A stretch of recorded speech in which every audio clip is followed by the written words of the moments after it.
औज़ुबिल्लाहि मिनश्शैतानिर्रजीम बिस्मिल्लाहिर्रहमानिर्रहीम। हकीम मियाँ Mohammad Hasan YouTube channel मतब Hasan की वसातत से आपकी खिदमत में हाज़िर है। आज का नुस्खा उन मरीज़ैन के लिए जो इरकुन नसा जैसे दर्द में मुब्तला है और काफ़ी ये तकलीफ़ दे दर्द होता है। बंदे को नींद भी नहीं आती, बंदा सुकून से बैठ भी नहीं सकता। ये एक सादा सा नुस्खा मैं आपकी नज़र करूँगा। आप चंद दिन इसे इस्तेमाल करेंगे तो इंशाअल्लाह इरकुन नसा जैसे दर्द से नजात हासिल होगी। नुस्खा आप नोट फरमा लें। अस्पंद तुखम अस्पंद यानी तुखम हरमल आपने लेना है 1 तोला, और सुरंजा शीरी आपने 1 तोला लेनी है।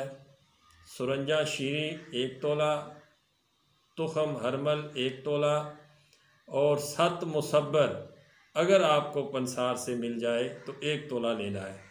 मुसब्बर एक और चीज़ है, उसका 7 जो है आपने 7 मुसब्बर लेना है और मुसब्बर खाली नहीं लेना। अगर मुसब्बर मिल जाए 7 मुसब्बर मिल जाए तो ठीक है, वरना आप मुसब्बर ले लें 50 ग्राम मुसब्बर लें और उसका ख़ुद आप 7 तैयार कर सकते हैं, कोई मुश्किल काम नहीं है। आपने 50 ग्राम मुसब्बर लेना है, उसको आपने 150 ग्राम मोटा मोटा कूट लें उसको, और 150 ग्राम पानी जो है उसके अंदर आपने भिगो देना है और वक्फे से उसको हलाते रहें। 24 घंटे के बाद जो पानी ऊपर आएगा उसको मुकत्तर कर लेना है।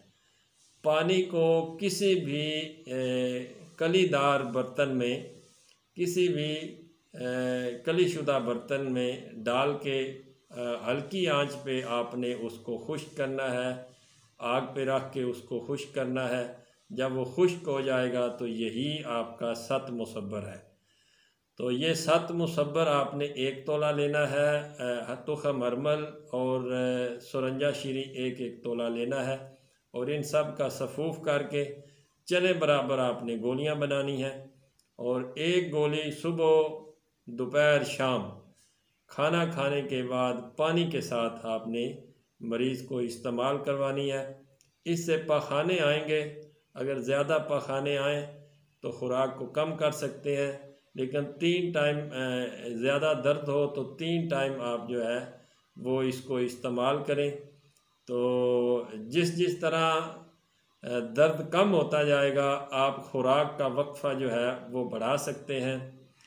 इसके अलावा ये है कि कोलू का दर्द हो, नुक्रस का दर्द हो, नज़ला ज़ुकाम हो और वो अफराद जिनका पेट बड़ा हुआ हो और तुंद निकली हुई हो, तो वो इसे इस्तेमाल करेंगे तो उनका पेट भी कम हो जाएगा, मोटापा भी कम हो जाएगा और इरकुन नसा जैसा दर्द जो है वो भी इंशाअल्लाह इस नुस्खे के इस्तेमाल से ठीक हो जाएगा। नए नुस्खे के साथ आपकी खिदमत में फिर हाज़िर होऊंगा। इजाज़त दीजिए। फ़ी ईमानिल्लाह।